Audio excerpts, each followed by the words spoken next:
Hello, welcome back to my YouTube channel. My name is Sarah and thank you for tuning in. It is July, or rather halfway through July, which means that about half the year has passed, a little more so, and I just thought it'd be interesting to chat about some reading stats and how that's been going for the last 6 and a little bit more now months. I really love stats and I really love watching other people's stat videos. I don't know why, I'm just very curious to see what kind of genre people read the most, because it's one thing to say, be like, oh yeah, I'm someone who reads fantasy books the most, more so than anything else, but then to see that being like, oh, of the 50 books you've read so far, 37 were fantasy and 2 were literary fiction and 3 were thrillers. I don't know.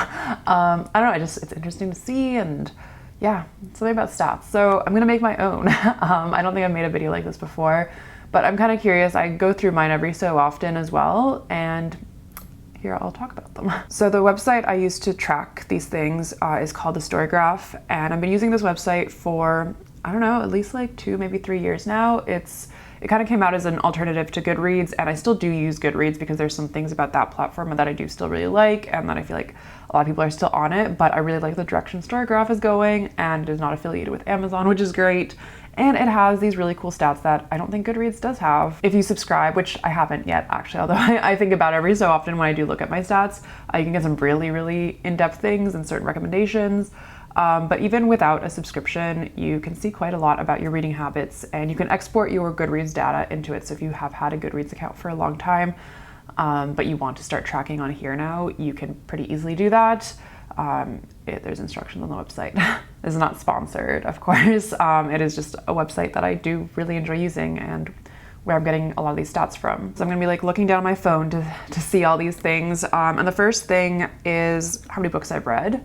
And so far I've read 44 books, 14,430 pages. So my goal this year so far is to read 80 books. So I'm about a little more over than halfway there. Usually around the half a year mark. Sometimes early fall, I do adjust that goal. Sometimes I will lower it, sometimes I will raise it. I don't know if I will do either this year. We'll see if maybe the next month or two will be kind of bigger reading months for me. But so far they haven't really been. It says I'm on track for my goal. For a while it was saying that I'm a few books ahead, but I think the last month I was not really reading a lot, so it kind of fell back down, just you're on track. So yeah, I might just leave it at 80, but we'll see. Last year I read 100 or closer to 100 books, and it always feels nice to kind of have a round feeling number like that, but 80 is obviously a lot too, and I'm trying to be mindful about what I'm reading, and I know I don't have as much time to do that anymore, so I'm just doing my best with it. I also have a page goal though that I think I will adjust because it's 40,000 pages right now, and I'm obviously not anywhere close to that, or halfway close to that at this point. Last year when I read 100 books,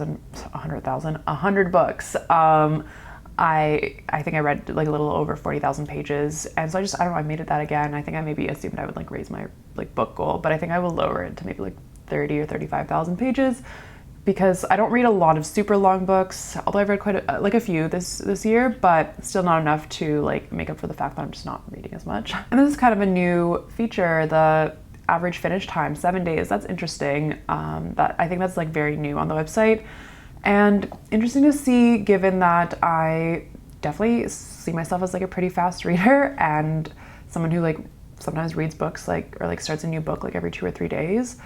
But yeah, I guess this year it's not it. And honestly, there've been a few books that I've taken 2 weeks to finish, which is something that I don't usually do. Obviously, some books that are a little more dense or less interesting, but I kind of want to finish them, or just really long. Yes, it can take me that long. But I don't know, there've been a few short books that I've read this year that have just, I don't know, they haven't been a slog, but they've just haven't always felt like reading. I think this chart is fun. It's just your reading moods, and sometimes it's a little interesting to see what your book falls into. And I feel I couldn't really describe certain books into all these moods all the time, but then I'll click on a mood and it'll show me the books that sort of fall within that category, and I'm yeah, actually that does work. So I do read a lot of emotional, reflective, dark, and some mysterious books. I think this checks out. I read a lot of literary fiction, a lot of books that are very character driven, so they do tend to be more emotional. There is usually something going on in a person's life that is a little emotional or that causes them to be reflective. I feel that makes sense. That's one of the moods that I would definitely feel like, yeah, I can see that in most of the books I read. It's very interesting to me that my lighthearted and hopeful moods are not very high, but again, also checks out. I don't think I read a lot of those books. Sometimes I'll pick up like a romance or something a bit lighter, but usually the sort of like light reading that I do are like thrillers or mystery novels, which are also not usually very hopeful or lighthearted. They're just like easier to read books and something that I enjoy reading and being kind of chill with, as opposed to some other books I read that can like take a little more out of you because they are a little more emotional. And speaking of genres, to no surprise for me for sure, and maybe to you if you've been following along this channel for a while and you know the kind of books I like, literary fiction is by far like the genre I read the most. I'm kind of surprised to see young adult there, but I have reread a few young adult books this year, The Hunger Games being one of them. There's this other series called the Airhead series by Meg Cabot that I reread this year, all 3 books, so it's probably coming a little bit out of that, but I'm still surprised to see it. Historical too. I think maybe some of my literary fiction can also fall under historical, which is what that is, but I'm a little surprised to see it. I don't seek out historical fiction too often. LGBTQ, thriller, romance, the rest like feels a bit more like, yeah. Although I'm surprised. Sometimes my LGBTQ genre is a little bit higher, but again, that can also sometimes overlap with literary or young adult. But as you can see, like pretty much all these other genres are like the same amount. I feel like I've read like 1 or 2 books in most of the other ones, and everything else is just literary fiction. And honestly, a lot of the other genres probably maybe fall a little bit underneath that. I would like to read more fantasy and sci-fi. I feel like I say that every year and I still just don't read that much of them like I used to, but I'm maybe a little surprised to see fantasy so low. But honestly, if I go through like what books I actually read this year, then it's like, yeah, you've read like 2. This next one is embarrassing because every year I also say that I want to read more nonfiction, and this year I think I had a goal of reading like 1 nonfiction book every month, and I've definitely not kept to that. I have read, this is like 4 nonfiction books. 9% of all I've read is nonfiction.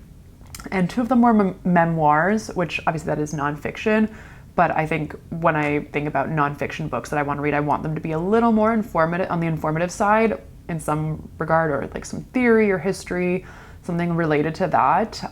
The memoirs, I can't say that word, that I read were like good and interesting, and I'm glad I read them, and I enjoy reading that like genre as well sometimes. But yeah, I'm a little sad that looking back, I've not actually read that much nonfiction, but fiction is just so much easier to pick up when I'm tired, but like I kind of want to read. The next thing I think of is like, what next fiction book can I start? But there are a few nonfiction books on my list that like they stare at me every day when I look at them, when I walk past my shelves. I'm like, I will start you soon once I finish this next library book that is a fiction book, and then the cycle continues. I like looking at this chart very often, the sort of breakdown per month of how many books and pages I have read. I don't remember what happened in March, but that is quite a jump compared to every other month. I mean, started kind of strong, honestly, January, February, but then just a pretty big drop off. I want to say maybe like I wasn't really traveling or doing much the first 3 or 4 months of this year, but I don't know, like, I mean, I haven't been traveling like crazy or anything the last 2 or 3 months either. So I'm not really sure what happened, honestly. Sometimes like it's a little more obvious to me when I look at these charts every year. I'm just like, oh yeah, I know what happened. But this year, I don't know. And I also don't know why March was so good for reading. Maybe I just like came across a lot of like good, possibly short books and just went through a lot. And that's probably what made me be a little like over your reading goal, or like you're a few books ahead, which has clearly gone down. Lastly, my star ratings. Another thing I really like about the story graph is you can give like half ratings and quarter ratings, and sometimes I just feel like I really need that. And you can like make fun of me a little bit for like the quarter ratings I give. I will sometimes give a book like a 3.25 or a 3.75 instead of like a 3 or a 4 or even a 3.5. But it's just the vibes. Sometimes a book does not feel like a 3-star book, but it doesn't feel like a 3.5-star book either. It feels like a 3.25-star book. And I think you can see a lot of these like quarter ratings don't show up as much. There's literally probably like one 2.25, one 3.25 book. There's a few 3.75 books. I think there's some books where it's just like, this was really good, or there was like a lot to appreciate about it, but just does not suit 4 stars to me for whatever reason. but I feel bad giving it like a 3.5 or less. So 3.75, here we go. It's nice to see I've had a lot of 4-star reads. Sometimes that does not happen. And my overall average is 3.5. So clearly there's a bit of a balance, like a shift down below that. But I think that is the like most, I don't know, of all the numbers, it's called the mean, I think. Despite that though, there's not a whole lot of memorable books for me. Although I kind of say that, and then because I want to talk about a few books that have like stood out this year so far. Sort of some favorites that I've read. Some I've talked about on this channel before, others I don't think I have, or I've read a little more recently. And there's like, I was scrolling through like what I read this year, because I was like, I don't know that I actually remember too many super good books, but I had to actually like shorten the list a little bit and be like, I want to talk about all these, but I'm just gonna be super brief. Again, I've talked about some of these before, and even those that I've not, I'm just gonna like mention pretty quickly because I don't want to go on too long with these. There are a few that I have enjoyed a lot this year. The first of these is The Fifth Wound by Aurora Mattia, and this was the first book I read this year, and what a start. I read the first chapter and like thought I was going to DNF this book because it was very confusing. It was written in a way that honestly I thought was, pretentious is maybe not quite the right word, but along that vein, but I just ended up falling in love with it a lot. Sort of criticizes memoirs and literature. It's sort of like a memoir, but not a memoir. It's very much based on the experiences of this author's life, but I don't think it can be wholly said to be nonfiction. And Mattia is just like a really beautiful writer. I really like just a lot of the words and phrases used in this book. It was just a pleasure to read, despite being a little confusing at times. And this is a book I will definitely come back to. I borrowed it from the library and I went out and bought it after I finished it. And I try not to do that super often unless I think I will reread a book, especially lately. But yeah, I was like, I really want to read this again. I want to support this author. I would love to see what she comes out with next. I did a whole video on this one, so I won't talk about it too much. If you want to check it out, please do. It's on my channel. Daughter by Claudia Day. I really like this book because it talked about a very fraught daughter and father relationship, and we usually see a lot of like mother-daughter relationships being sort of criticized and analyzed in literature these days, and there's a lot of us daughters who are, I don't know, having issues with our mothers, I guess, but we cannot forget that fathers can also provide us with negative emotions and not always treat us well. And I'm not necessarily speaking from my own experience, but certainly that from many others. And I think this book was a really great illustration of how you want to really live up to your father, or either parents, honestly, but in this case, the father's ideals, and you want to be loved above all by someone who is not deserving. Like you deserve better than what they are giving you, what they're capable of giving you, and you are honestly used in the moments that they need you and not taken care of in the moments when you need them. But beyond the father-daughter relationship in this book, there was a nice and interesting analysis between a stepmother-daughter relationship, stepmother-stepdaughter relationship, all these interesting sister relationships between like a stepsister and a biological sister. The narrator in this book also has a partner, and there's like some interesting stuff there too. So overall, just a really well-written book. Really enjoyed it. This is one of the few nonfiction books I read, A Decolonial Feminism by François Berger. And this is a very short book that I felt packed a lot in it. I annotated quite a lot, which I very rarely do. I will sometimes take notes on my phone, but I very rarely annotate. But I just felt like I want to like physically come back to this book and just read like the page that I annotated. The author's thesis begins by looking at primarily racialized women who clean France, who clean Paris, mostly sanitation workers in train stations, but among other industries as well. And kind of asks like, who cleans the world? Who allows us to enjoy the world we live in? And then going into how that expands kind of globally, and who is kind of honestly suffering or not getting paid what they deserve for us to then enjoy many commodities or things. Obviously, this is mostly racialized women and other racialized people across the world, and those of us living in the global north often don't think about that, or think about the impact of what we consume or what we use, and kind of how it gets to us. Obviously, this isn't an individual like issue, and I think this author also kind of goes into that. It is a very structural, systematic one. It is what happens under capitalism and imperialism. So and this book I don't think is like always like altogether blaming individual choices, being like, oh, you bought that iPhone, so you were like doing something super, super awful. But I think it is allowing us to look at the choices we have for us and how we make them, and then again, who it impacts, as well as a critique of what she calls civilizational feminism, what many others call liberal or Western feminism, that I also really appreciate because it's a very sort of watered down sort of feminism that does not